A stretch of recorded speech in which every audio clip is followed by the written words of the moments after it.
কাউকে বলা যাবে না এখন কোথায় যাচ্ছি। তো হ্যাপি সপ্তমী সবাইকে।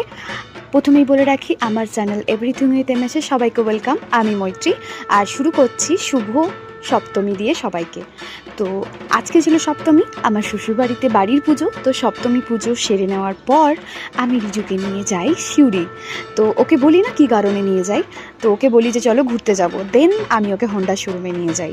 কিছুদিন আগেই আমার একটা বাইক বেশ পছন্দের ছিল, ও দেখছিল বাইকটা।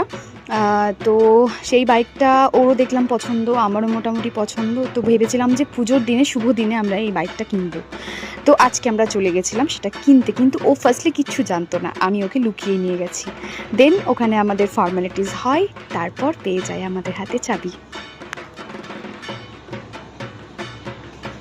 Thank you for watching my video.